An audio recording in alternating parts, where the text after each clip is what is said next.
What is going on? My name is Psyche and welcome back to Dead Cells. Today I am going to do a very wild run featuring the Marksman's bow. I know a lot of people think that the Marksman's bow is not a very good weapon. I mean, sometimes you don't need the build to be good, you just gotta have some fun. And even if the Marksman's bow is not the best weapon in the world, I wanted to give it a shot, so here it is. And if anyone is unfamiliar with my content, I post Dead Cells content in the form of guides as well as 5 DC runs just like this one. If any of that sounds interesting to you, make sure to subscribe to the channel, and you can unsubscribe at any time if you feel like you don't want to see any more of it. So, without further ado, let's get into the run. So just starting off in the prisoner's quarters, nothing too much to know here, just pick a bunch of nice weapons to start me off. If you're wondering why I don't have a skill slot in this case, it's because I believe the last item in the tube was vampirism, and I just don't like vampirism. I think it's just too risky, and I don't even want to have it in my inventory because I think something would just go wrong if I just had it there. That's basically my stance on vampirism. I don't like it, and I don't even want to see it. But if there's a way to make it work, I definitely will consider it. Now, I already picked up the Marksman's bow and as well as the war javelin, moving forwards to the Dilapidated Arboretum because I have a ranged setup. Normally, I don't buy from shops in the first level, but I saw the war javelin, I saw the interesting synergy, and I decided to go for it.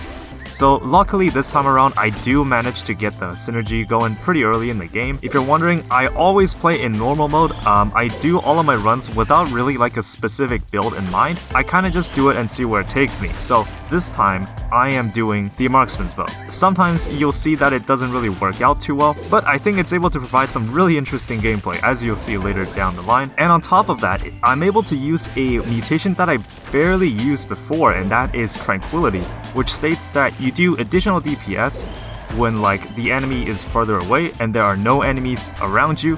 I found a challenge rift. I don't know what I was doing. I'm pretty sure I'm gonna go back there once I get 60 kills. So at the bottom right corner, and of course I just lost the 60 kills. Unfortunate. I'm gonna probably have to go into the challenge rift because I don't think it's possible to get 60 kills anymore, but we'll see. And you see just how fun the war javelin is. Again, not the best weapon in the world, but it is very fun to use. And moving forwards to the challenge rift, I'm just gonna speed up this part. For those that have watched my videos for a long time, that's how I do the challenge rifts. At least for YouTube, I just kind of speed it up, but I wanted to show off the entire footage of me actually going through it. So there you go. Usually I no-hit challenge rifts, and especially on a tactics build, you really gotta be careful not to get hit. Like, just don't do what I did there. Because you have the lowest amount of health on tactics, so you just really don't want to get hit in challenge rifts. I swapped out the amulets because I believe if you take off-color amulets, it gives you more health, so it actually gives me an advantage if I go through the challenge rift. And you'll see just how just push the enemies out of the way with the war javelin and then just hit it with the Marksman's bow. It creates that perfect distance that you need to actually land the critical hit. So that is one of the most unique synergies that I know of. I wanted to do it here once in a while, again, just to have some fun. You don't really need to have the best setup in order to win at Dead Cells, though because there is a very small margin of error on the Marksman's bow, you really don't want to miss. It takes a lot of getting used to, especially with the war javelin now that you can actually teleport to it, because before, I believe when the war javelin was first introduced, it didn't allow you to teleport to it, which you had to actually go to where it was to pick it back up so you can use it again. But now because of the teleport, I think it's more versatile. And also I have some turrets to start me off. They're not the best turrets in the world, but again, it gets the job done. Especially any type of tactics builds with double turret setups are extremely powerful. Especially if you pick up the I think it was called the support mutation, where I think you do additional DPS when you're near a turret or something. But apart from that, I am doing actually surprisingly well at this point of the game so far. I have very low health, so I can't really take a lot of hits. Luckily, this is still in the early game, so I don't have to really worry too much about that yet. And the war javelin actually did a lot more damage than I expected, as you saw there. And just gonna pick up some food and move on forwards to the prison depths. Gonna pick up the cursed chest, speed up this part of the footage. I see the ice crossbow, I'm gonna just scrap it.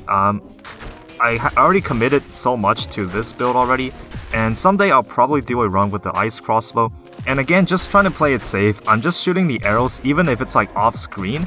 I'm just betting on the fact that I might hit something, and this is how I'm able to move forward. It's actually pretty safe now that I look at it to actually lift the curse, because you're just shooting arrows off the edge of the screen, and sometimes it actually works out and you just kill the enemies without it even noticing you. One enemy spawned by the melees, not a problem, just kill it. Coming in clutch with the war javelin, able to lift the curse and continue on.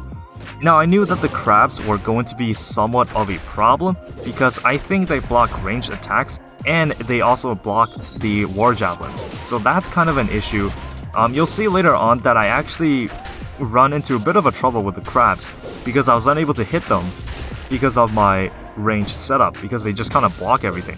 For some reason I picked up the wolf trap. I don't know where I got that from or I even picked it up, because you'll see later it actually has anti-synergy with this build. So in the beginning of this video I talked about vampirism.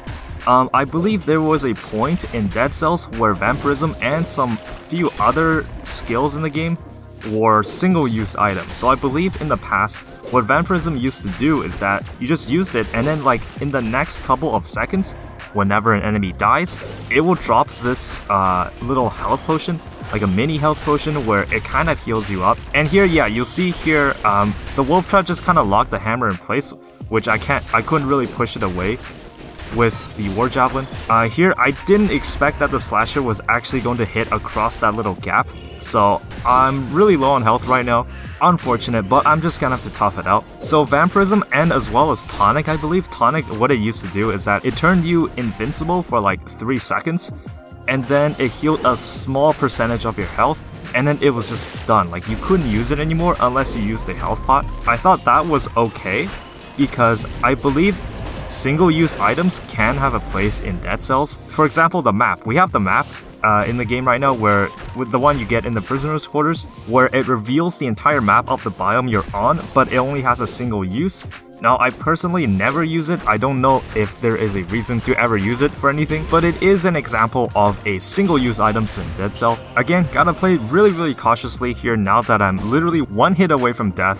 Just gonna use the war javelin, and I'm going to be careful with the teleports. It's very risky. I don't want to teleport to a place where I'm not expecting it to teleport me to, and I don't have a lot of practice with using the war javelin anyways. You'll definitely see later on in the run where I kind of mix up the controls and it just messes up while teleporting to the war javelin. Again, it's something that you definitely need some practice on.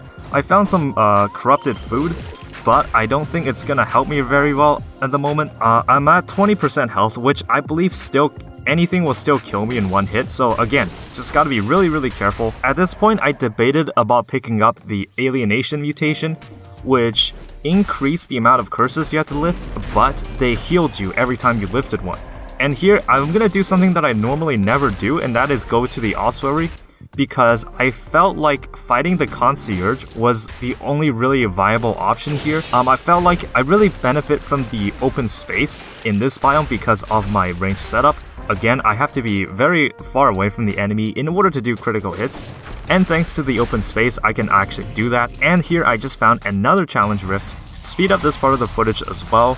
I know in my biomes guide, I did say that you definitely don't really want to go to the Ossuary or fight concierge because it's just not very interesting. But here, it's probably one of the few examples where I'm actually going to do that. And there, I just switched out the war javelin for the shield inside my backpack so I can actually have some defense. And for some reason, I picked up the light speed because I thought it could kind of get me into position to actually do critical hits if I just use it and teleport away from the enemy. And there, found the curse chest, and on top of that, I picked up the lightning rod.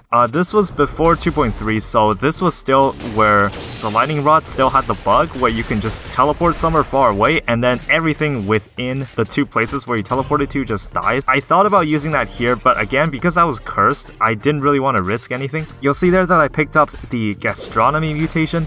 I think it's just a very solid mutation, even if you pick it off color. So here, just placing the lightning rod, teleport to where the javelin was, and then use the second one, which shocked anything across the 2 rods. So this is one of the few ways I think you can actually increase the distance of the lightning rod, assuming that you're not going to exploit the bug, of course. And I'll probably have to switch out the wolf trap somewhere later. Found some food, and as you can see, gastronomy just helping out a lot there. Able to heal 30% because of gastronomy. again, just a solid mutation, and even if you take it off color, it's still pretty good. And in this biome, my malaise was almost filled up. Usually this doesn't happen, but I feel like because of Ossuary, because of its really broad and open space, it's much more likely that your malaise will get completely filled up here. And just gonna go to the food shop, purchase the food, which heal me all the way back up. But as you can see later, I just kind of messed up here, and I kind of just lost all my health again. Really unfortunate. And as you can see there, the crab is causing me a lot of trouble, so that's definitely something I have to be more careful of, so I can actually get some rally points back, because that one attack almost erased like 60% of my health, which is not very good. I feel like this biome can have potential if they actually increase the rewards, and they give you some more flexibility as to which bosses you can go to, because at the moment it only leads to concierge, which is kind of boring if you ask me. But luckily I was able to get 60 kills. Still have the wolf trap, that will probably have to get replaced sometime in the future. So at this point, I'm already set on fighting concierge. I feel like the war javelin can actually kind of work against concierge, because you can get out of the way of its fire attack. And you saw there, I got really lucky with the bombs. I think if I got hit by a chain of attacks, I would have just died there. So again, it's because I don't have too much experience using the war javelin that I can't really perform really well, though I'm pretty sure had I just gotten more practice, I would have avoided a lot of the mistakes I made so far. But finally, I'm able to reach concierge, and in that transition area, I switched out wolf trap for the owl because it's just a vastly better item. You'll see here, I'm just gonna launch the war javelin to the other side of the arena so I can basically do that. Again, the lightning rod, not very good in boss fights. That's one of the reasons why I rated it C tier in my Fatal Falls items tier list. It's just, yeah, it doesn't do enough damage, I feel, to really warrant its effect. It is cool to use, but it just needs to be a bit better. And the war javelin, you can see here, it's just not very good. I mean, it's able to kind of get me out of tricky situations, but other than that, it's just kind of a bricked item. I think I definitely would have preferred the shield, the thunder shield inside my backpack, but I just forgot to switch it out, and I wanted to try something new. But one of the few ways, yeah, you see how the war javelin is able to teleport me far away. I think that's one of the reasons why it can actually be kind of helpful, especially in the concierge fight, because I thought about fighting the other bosses as well. Conjunctivius is just a bit too hard in my opinion. And you see here, I'll do something that I'll probably never do very often, and that is go to Stilt Village. I normally don't come here, because the rewards aren't very good, but I just wanted to have a small biome. I wanted to relax for a bit because I knew the other biomes are kind of going to be a bit of a trouble. So I felt like Stilt Village was kind of where I wanted to go with this run. Now as you see here, the crabs really causing a lot of trouble. They just kind of bounce everything back. And yeah, I probably made a mistake coming here. Now that I look back at it, though, the lightning rod is able to get me out of the tricky situation. And again, Owl of War is just a fantastic item. And those pirate captains, I don't see them very often. It's kind of a weird thing now that I look at them, because I believe they're exclusive to Stilt Village. I don't think they can spawn from the malaise or appear anywhere else in the biomes, so that's kind of interesting. I think the pirate captains are pretty easy once you get used to it. You can just parry the bombs, and the timing is pretty wide from what I can tell. And at this point, I'm just gonna take anything that I can get. I got the cursed food, and for some reason, that Inquisitor just missed me. I guess the iframes on it really saved me, and I don't know how, but I got hit by the bombs. I probably just missed the disgusting worm that I forgot it's there. Again, you have to be careful with the teleports.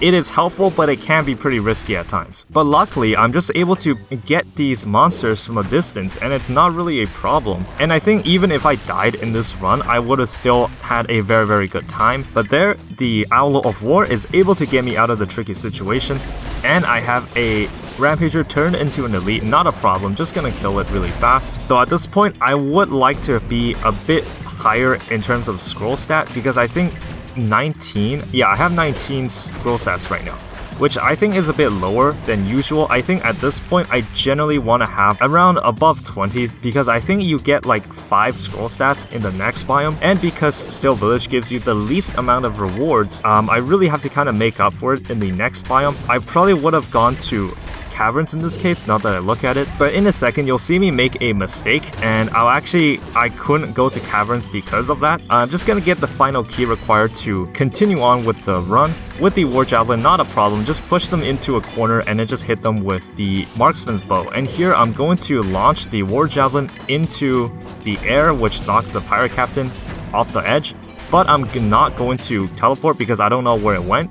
I didn't really want to risk anything, but luckily I was able to find the food shop and clear my malaise. Here I opened the door to the Undying Shores, but at this point of the game and when I was doing the run, I didn't realize that you can actually go to the Undying Shores from Stilt Village, and I kind of just wasted the key because I couldn't really go anywhere else because of that. So I guess in this one, I'm gonna have to fight Scarecrow. Now that I look at it, it's not really too big of an issue, though in this version of the game, I do get one less scroll stat, so that's a bit unfortunate. But luckily, I'm able to just shred through the spine with ease. Again, just gotta be careful with the War Javelin teleports. And yeah, you see how in this run, there are the corpse juices and the vats in this biome. Now normally, this is because I went to the Ossuary, that's why they appear now. And you see with the Mushroom Boys, that's from the Dilapidated Arboretum. So I think in terms of flavor, the Undying Shores is really interesting because the enemy variety here is dependent on which biomes you went through. Again, just gotta be careful with the War Javelin teleports. You really don't want to get teleported off the edge because you can potentially get hit for a lot of damage. And yeah, once I launch the War Javelin, I just have to be a bit more careful because I believe the War Javelin comes back after a while, but I didn't really want to teleport to it because I don't know where it landed. Still have the Lightning Rod, which I'm pretty sure I'm gonna have to replace it sometimes in the future. It's just not very good in my opinion. One other thing I wanted to talk about was music. So I believe some people will have pointed out that I put video game soundtrack in my video sometimes, but as for the copyright-free music, I just use the official YouTube audio library. I've been reaching out to some people asking where they got music from because I would really like to have a bit more music variety for my videos.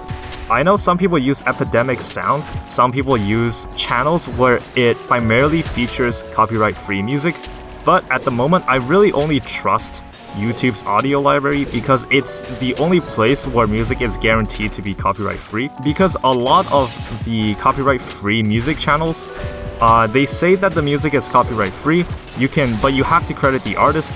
But sometimes I've seen instances where even if they credit the artist, they still get a copyright claim, which is just not very good.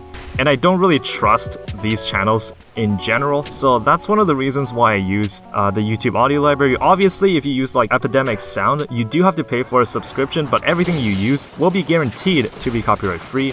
And here, just gonna move on forwards to the Scarecrow boss fight. I knew I had to be a bit careful in this. Before, I just kind of switched out the Thunder Shield from the War Javelin, because let's be honest here, the War Javelin isn't gonna do anything in this fight. And I know there's the bug where you can get out of the arena. I've never tried it. I don't really want to try it because you're not actually beating it the correct way. But here I'm just trying to get as many parries as possible. Luckily, I haven't taken a single instance of damage yet, which is very good. Just gonna try to do the parries as much as possible. And here my Scarecrow is already down to 50% health. I don't know why I picked up Lightspeed. It's not a very good item.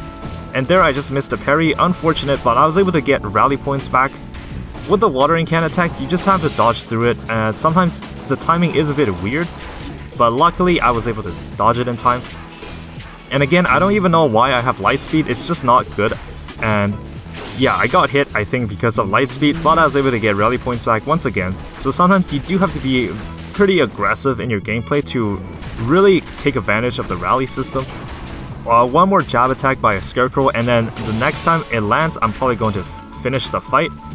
For some reason, I don't know why I keep on using the Lightspeed, it's just not good. But finally, there we go. Scarecrow is finally down, and I'm going to move on forwards to High Peak Castle. I think this is definitely not suited for Distillery because the living barrels just kind of run towards you, and I can't really get far away from them to take advantage of Marksman's bow. But you'll see here later in the High Peak Castle, I run into a different type of problem, and yeah, it's these things. The Royal Guards are just so annoying to deal with. This is one of the primary reasons why I don't like High Peak Castle, because of the Royal Guards. It's just so painful that once they're charging, you can't even hit them, and even if you manage to parry it, it still doesn't do a lot of damage. So against Royal Guards, you really have to have the right setup to just kill them really fast without them being able to initiate their attack. And of course, I managed to teleport to where the spikes are. Very unfortunate. And at this point, I forgot that I have Inversion C Triage on. And yeah, you'll see here, because of this elite Royal Guard, I'm going to run into a whole slew of troubles. And again, some demons chasing me, and yeah, I couldn't even see it coming off the screen. I know there is an option where you can kind of, where it tells you whether or not enemy attacks are coming. But yeah, I don't know what was going on. I felt like I didn't really have a way to deal with the Royal Guard, and I thought the run was just going to end right then and there. But fortunately, I'm just able to ignore it because it's the variant where it has the crystals. But unfortunately, I went to the other routes of the biome, and it looks like I actually have to go and fight the Royal Guard, but fortunately Owl of War is able to clear for me. Now that I look back on it, I probably just kind of overreacted, and I probably would have cleared that Royal Guard elite with no issues had I just been a bit more patient. But I'm just going to show the footage of me getting all the keys. Again, took a couple more hits. Very unfortunate, but nothing I can really do about that. And I've learned my lesson not to teleport to the War Javelin if it's like near a spike, because I just don't want to deal with it, and I don't want to get hit by the attack. Gonna open up all 3 doors, get the last scroll stat, and move on forwards to the Hand of the King fight. Now you'll see here, I'm going to switch out the War Javelin for the Thunder Shield once again, and you'll see in this fight I'm going to run into quite a bit of trouble. So let's see this fight in action. Now, I knew that in this fight I couldn't get too greedy, especially with the Marksman's bow, because you have to be far away. You can't really take advantage of the critical hit condition, because if you're far away from Hand of the King, I think it's kind of risky, since you can't really predict its attacks. If you're close by, you can definitely predict where the attacks will land up, and yeah, you'll see here, not a good look. So here I'm going to go into a custom game, and I apologize for the frame rate issue. I don't know why it's doing that. I use OBS to record, but I've never seen this issue before. It'll be fixed in a couple of seconds. There we go, frame rate is fixed. But in this case, I'm able to just go into a custom game and kind of just redo the entire run. Now, I didn't show it, but in this particular custom game, I actually managed to no-hit the Scarecrow for the first time. You'll see here, still just a lot of trouble. Still just have a lot of trouble with this fight so far. Again, Marksman's bow is just not very good. In this case, I'm able to get the double turret setup, which really melted through Hand of the King. As you can see here, did a lot of damage. I mean, in this case, it's not even the Marksman's bow being good, it's just the double turrets being good. Because let's be honest here, the War Javelin is basically a bricked item in this fight. It's not going to be useful at all. But luckily, with the new backpack update, I'm able to just store it in my backpack and just reserve it for biomes, because it's a lot more interesting to play. But finally, I'm able to kill Hand of the King and move on forwards to the Astrolab. Now again, this is a custom game, so this doesn't really count as a win, but I wanted to provide some continuity, and it really goes to show how fast things can go wrong in a tactics build. At this point of the game, I've already expended 2 health flasks. I still have to be a bit careful using the War Javelin, because I don't know what would happen if I threw the Javelin off the edge. I'm pretty sure if it fell out of bounds, it would just come back to me. But again, I didn't want to risk anything. This is one of those situations where you really have to be careful with the controls, because one wrong button press and it could potentially land you in a lot of trouble. This build is one of those cases where theoretically it's very powerful and fun to play, but it's just very risky. Especially having Marksman's bow on tactics, you just can't really make a lot of mistakes. And I think this is mainly a lot of people's main issues with the Marksman's bow, because I believe in my 2.1 tier list, I gave Marksman's bow C tier, which now that I look back on it is pretty accurate. A lot of fun to use. A lot of really unique synergies, but again, it's just one of those builds that's just way too risky in my opinion. But you see here, I'm not doing too well. Procced disengagement, but nothing I can really do about that, just gotta continue on with the run. I'm trying to get the 2 keys, and luckily I saved a piece of food, but at this point of the game, I did not have gastronomy, so I couldn't really get bonus healing back. And they're just gonna, yeah, the librarians and the bombers just kind of mess everything up. I can't really do anything about that either. I mean, that bomber just basically came from like outside the screen, which I'm not really sure if I'm a fan of. I feel like their detection range needs to be a bit smaller, especially if they come for an attack while you're being chased by a librarian. It's just too much to handle, but I'm finally able to move forwards to the tower area. The double turret setup is doing fantastic right now. They're doing a lot of the heavy work for me, especially when I can't get far enough for Marksman's bow to actually trigger. But finally, after all that, I'm able to move on forwards to the Collector boss fight. Here again, I'm going to switch out with a War Javelin for the Thunder Shield, because like I said, I'm just a lot more confident with a shield in this fight. So we'll see how this fight goes. I'm going to show the final setup that I had in this build. I've been getting some requests to do that. Basically, at the end of each run, I show the setup that I went with, so people can see exactly what I was doing at the time. But anyways, move on forwards to the Collector boss fight. I've never fought the Collector with a Marksman's bow before, so I knew this was going to be pretty interesting. I swapped out the War Javelin because, let's be honest, it's just not very helpful. I got hit by the attack. Unfortunate. I guess the parry timing on the spin is a bit sooner than I expected, but this time I'm able to get the parry in. Unfortunate, but I'm unable to get the Collector to do the first heal, but I got teleported to the enemy room. But finally I got the first heal in, and I was able to do a pretty substantial chunk of damage. And here is where the Thunder Shield comes in, really helpful right now. It's kind of anti-synergistic because I have the Marksman's bow, which requires me to be far away, but then I also have the turrets as well as the Thunder Shield. But fortunately, I'm able to get the second heal in, not too far from the end now. And I kind of got greedy with my heals, because at this point, I probably would have used up a health flask, but for some reason I didn't do it. I thought I was confident enough to actually finish off the fight, and since disengagement hasn't triggered yet, I probably can have some leg room in terms of error, because if I got hit once, I'll probably just cause disengagement to proc, and I'm just able to heal up pretty easily. And there I got hit, so I'm finally able to use the health flask. This portion of the game is probably the most trickiest, because I can't really get Collector to rest. And I don't know what I was doing, but I basically lured the Collector where the turrets are. I don't know why I did that. It's probably not a good thing to do, but finally I'm able to get the Collector to drop the Panacea and finally finish off the run. So there we have it. Here was a run featuring the Marksman's bow. So hopefully you have enjoyed it. Again, this is a custom game, so it doesn't really count as a win, but I had a lot of fun with this build nonetheless. It's just a very unique synergy that I think some people should try out, because let's be honest here, you're not gonna see another weapon like the Marksman's bow. So there is the run. Hopefully you have enjoyed it. Next time when I see you, I'm going to feature a run with the Blood Sword, so stay tuned for that, and thanks for watching, guys.